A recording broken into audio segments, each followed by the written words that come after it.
Hello and welcome to the 19th episode of Football Analysis, and today I've got an absolute corker for you, potentially the game of the season. And when I saw the scoreline, I unfortunately didn't have enough time to go watch it because I've been busy working as a hardcore student that I am, but boy, I was listening to it on the radio and rereading over the text commentary, and this was an absolutely huge game today.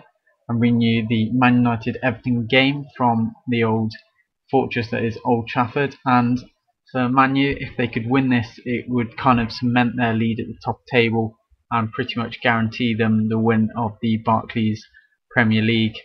However, for Everton, a win would put them up to 7th. Bit off Chelsea, but would kind of give them the lead over Liverpool. However, Liverpool would still have a game in hand. Anyway, just a quick disclaimer at the beginning of the video. This is a you can tell this is a commentary, so if you're looking for highlights of the actual game, like video highlights, then this isn't the video for you. And if you want to, watch Match of the Day later this evening, which I'm sure you probably will after that huge scoreline that it was, the scoreline is going to be disclosed in the rest of the video, so you probably don't want to stick around. But anyway, I'm going to kick this off on the knowledge that I do have. I've kind of researched around it because I was unfortunate not to be able to watch it, but I'm going to try and give you the best analysis which I can in the dire states that I have. But anyway, we're going to be jumping off, giving you a few highlights as we go through. That's what this show's about, telling you the highlights, what to look out for, and then you'll kind of be filled in on the game and know what's happened. So it only took until the minute and a half for Lee Osman to take a shot, but being blocked by Rio Ferdinand, so you could tell straight off the bat that they were down each other's throats and it was going to be a nicely contested game, but I wasn't thinking it was going to be as good as it was.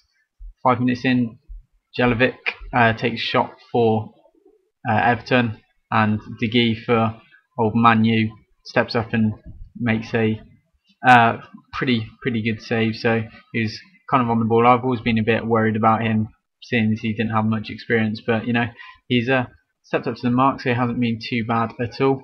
12th minute, Tim Howard's forced a save from Nani. So within the first 12 minutes, there's a lot of shots going left, right, and it's all going well. But you're kind of hoping for a goal, but it took until 33rd minute for the actual first goal to come in. Obviously, there was quite a bit in between, like the first and 30th minutes, but Jelavic for Everton puts them 1-0 ahead. So Everton 1-0 up at 33 minutes. You're kind of thinking, oh, this is mixing up a bit, because you'd normally expect Man U to take the lead as they normally do. So 1-0 up for a nice headed goal from close range, so not too bad. And you're kind of expecting Man U to come back with something, because it was nicely contested throughout. So you're kind of thinking, Man U definitely got something to give here. And it only took them 7 minutes to reply with old Wayne Rooney to make it all 1-0. His was also a headed goal from just inside the 6-yard box, so putting that 1-0 as it goes into half time. So it's not a bad scoreline. It's better than the Arsenal-Chelsea scoreline yesterday, but 1-0 is obviously some more fireworks are going to be flying later into the game.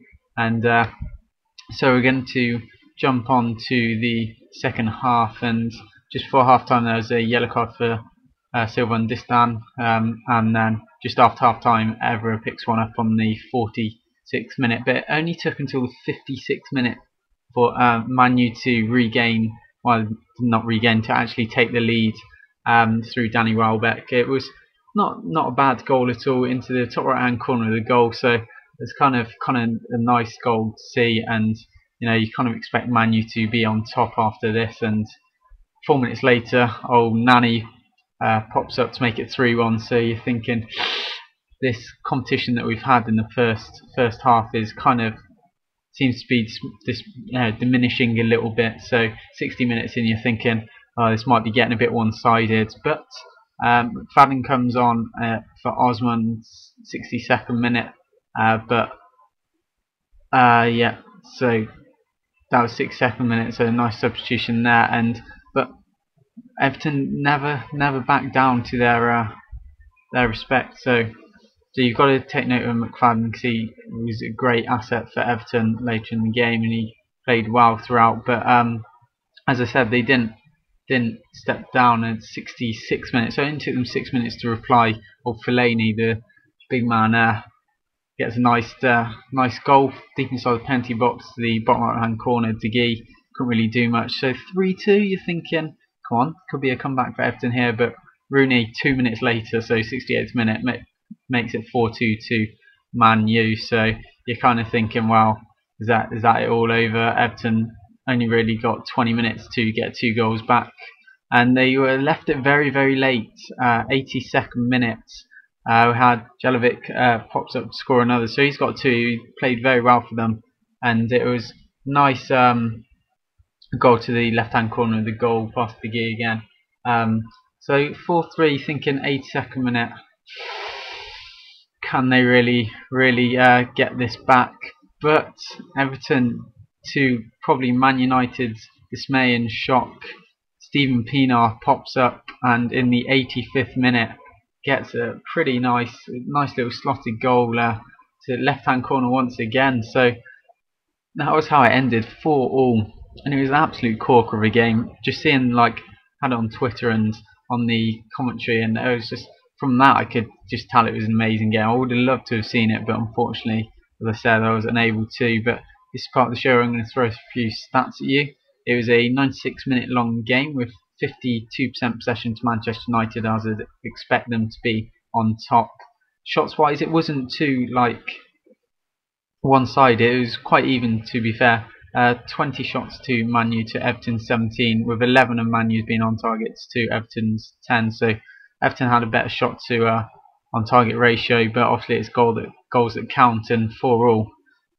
By George, there were goals definitely. Corner wise, 5-2 to Man U, and I kind of expected this. Everton had 11 fouls to Man U's 8. That was kind of more due to the kind of bit more defending which they needed to do. But overall, all respect to Everton, they absolutely held their own, and what a comeback. So I do hope you've enjoyed this 19th episode of Football Analysis. If you have, please leave a comment on how you think the game went, and subscribe. And I'll see you guys later for the episode of the MOAB project.